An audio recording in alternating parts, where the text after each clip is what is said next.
going to be going for a few hours ride. This is probably the kind of car you'd be riding on, as opposed to, overnight you might go sleeper car or something. But 62 does have one unfortunate run-in with history. August 1943, this car is part of a train called the Lackawanna Limited. Basically, it was a team-up.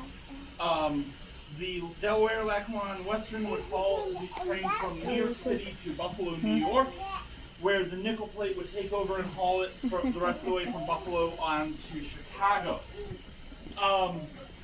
That kind of tapped it into the lucrative New York to Chicago corridor. But if I can get the brain to load. There we go. So like I said, August 1943, this particular edition of the train was running a little bit late that day. And the freight crew up ahead in the town of Wayland, New York, had heard that they were running late, and so they decided to do a couple extra switching moves before the passenger train showed up. One, this was against the rules. Two, it very much did not work out for them because they were still in the way when the passenger train showed up. Now, thankfully, it wasn't a full head-on collision or anything. The freight locomotive was in a siding off the main line. However, it wasn't in far enough. It was still a little bit in the way. And so what happened was basically a side swipe.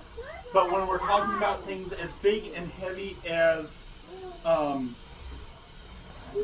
trains, that still meant that there was a derailment. And actually the passenger locomotive and about 6 of the cars on the train actually rolled over onto their side.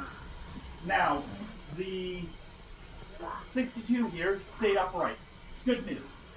Bad news. I mentioned it, it's August. Windows are open to get a cool breeze through the car, and when the car comes to a stop with windows open, it stops next to the freight locomotive. Several hundred degree steam rushes into this car, kills 26 people. That's why this is known as the death car. It also has another name, also called the ghost car, because 17 of those 26 are still believed to call the car home.